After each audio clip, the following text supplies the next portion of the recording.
Dua kesalahan investor pemula dan cara mengatasinya. Gue yakin banget, kita semua di sini pengen sukses berinvestasi saham. Tapi sepengalaman gue, seenggaknya ada dua kesalahan umum yang dilakukan investor saham pemula di pasar modal. Langsung aja ya.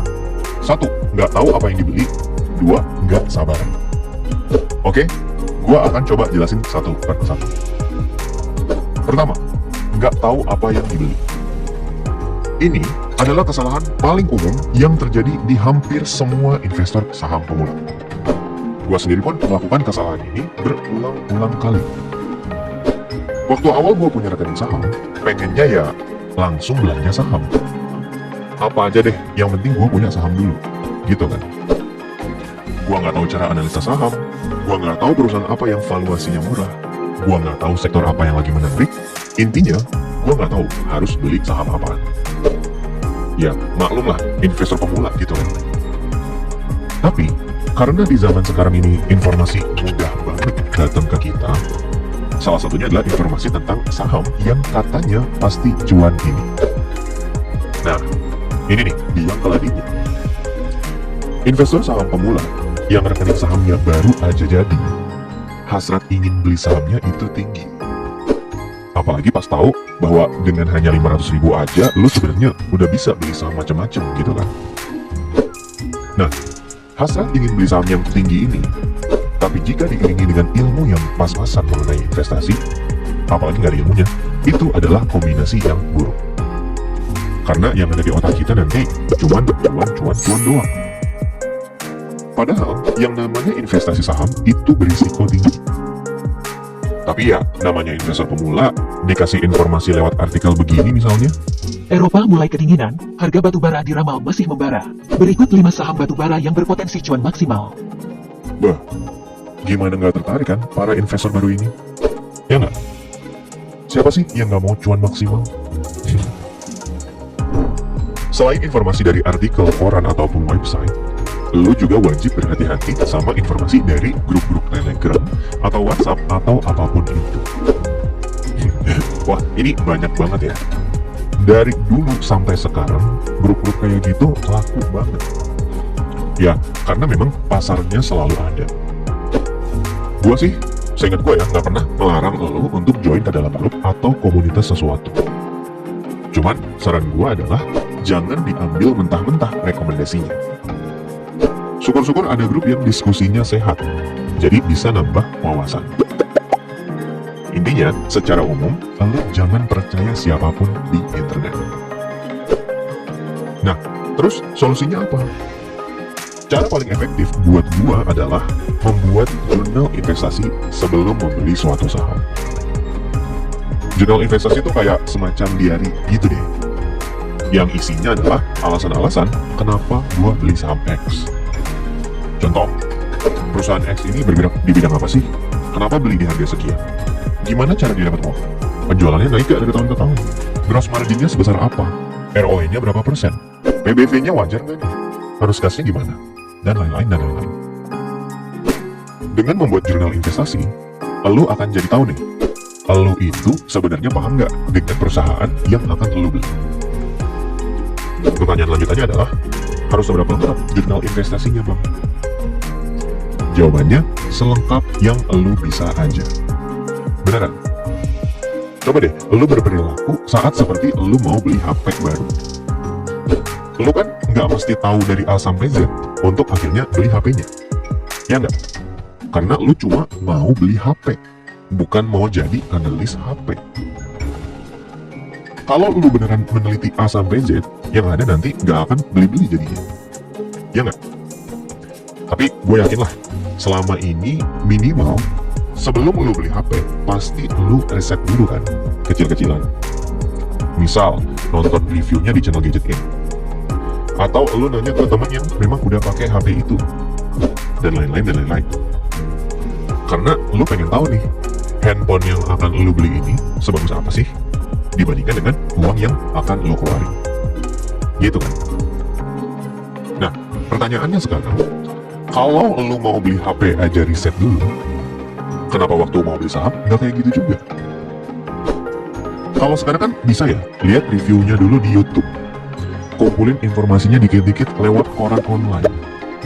Cari tahu deh perusahaannya jualan apaan, dapat untung nggak nih perusahaannya dari jualan tersebut, dan lain-lain.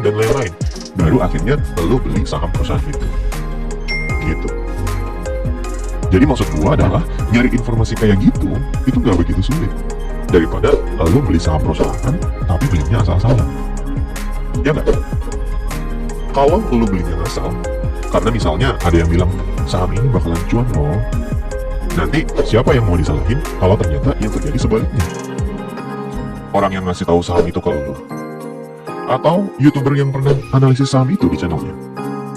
Lah, kan lo yang beli, pakai HP lo, pakai aplikasi sekuritas yang ada di HP lo. Kenapa lo termakan kata-kata orang lain? Gua kasih tahu ya, belum tentu orang yang bilang saham A itu bagus, dia bakalan beli saham A juga. Sesimpel itu. Makanya nih, buat gua membuat jurnal investasi itu jadi penting. Alasannya biar gua paham aja kenapa gua membeli perusahaan tersebut. Nanti seiring waktu berjalan, gua yakin deh kemampuan analisa saham lu akan makin berkembang. Kalau lu memang konsisten menyediakan waktu untuk belajar analisa saham. Gitu. Next ya. Kesalahan nomor 2 adalah nggak sabaran. Udah lazim ya, kita tahu bahwa manusia itu nggak sabaran. Kalau bisa untung sehari 1%, ya ngapain nunggu setahun cuman untung 12%? Ya nggak? Kalau bisa beli pagi, jual sore, kenapa enggak? Gitu kan? Nah, gua bisa bilang, itu adalah mindset yang salah kalau lu mau jadi investor saham. Tapi kalau kalian memilih menjadi trader saham, ya sah-sah aja untuk nyari untung dalam jangka pendek seperti itu. Untuk jadi investor saham, itu wajib sabar.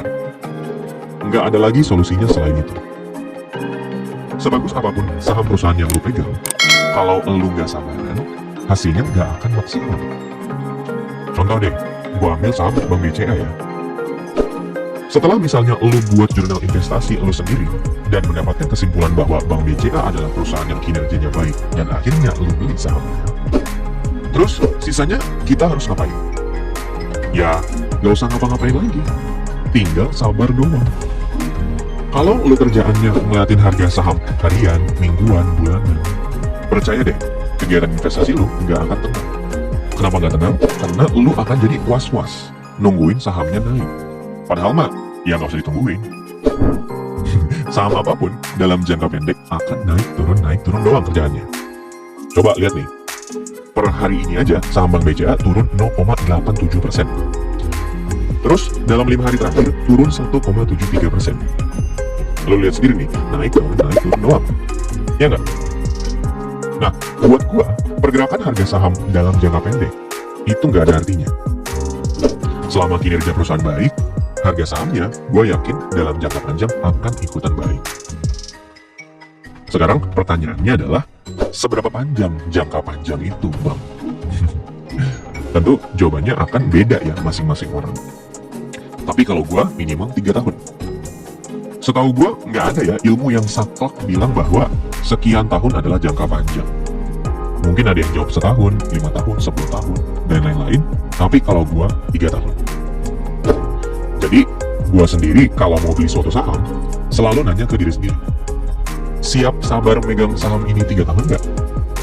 Kalau jawabannya enggak, ya nggak gue beli. Gitu. Ada satu buku yang bagus banget yang ngajarin gue tentang pentingnya kesabaran dalam berinvestasi di pasar modal. Judulnya Lo Keng Hong, Orang Miskin yang Menjadi Triliuner di Bursa Efek Indonesia. Di halaman 40 buku tersebut, ada tabel rangkuman investasi beliau dari tahun 98 sampai 2018. Contoh, di tahun 98, Pak Lo Keng Hong beli saham United Tractor yang kode sahamnya UNTR seharga Rp250 per lembar. Kemudian, beliau menjual sahamnya di harga Rp15.000 per lembar di tahun 2004, alias 6 tahun kemudian. 250 kali 15.000 itu artinya uang yang diinvestasikan Pak Lo Keng Hong ke saham United Tractor ini udah jadi 60 kali lipat. Wow. Gue di sini nggak mau bahas nominalnya ya, yang 1,5 miliar jadi 90 miliar, walaupun sangat spektakuler nominalnya. Tapi di sini lu harus lihat bahwa return luar biasa yang didapat beliau itu adalah buah dari kesabarannya, yaitu sabar untuk menyimpan saham United Tractor selama 6 tahun sebelum akhirnya dijual. 6 tahun loh. Gua sendiri belum pernah tuh megang satu saham selama itu. Contoh lainnya, ada beliau pegang saham Java selama 6 tahun juga, dari 2005 sampai 2011, dan dapat keuntungan 1900%.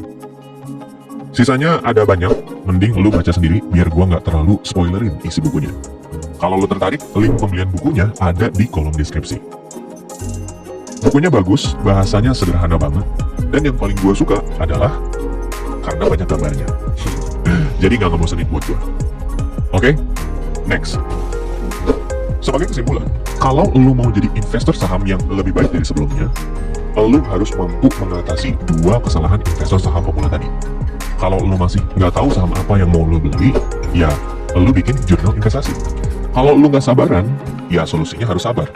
Gimana biar bisa sabar? Mindsetnya harus benar. Mindset seorang investor adalah berinvestasi untuk jangka panjang. Kedua hal ini harus dilakukan bersama-sama. Jangan sampai lu sabar doang, tapi milih sahamnya ngasal. Jangan juga sebaliknya, milih sahamnya udah bagus, tapi nggak sabar.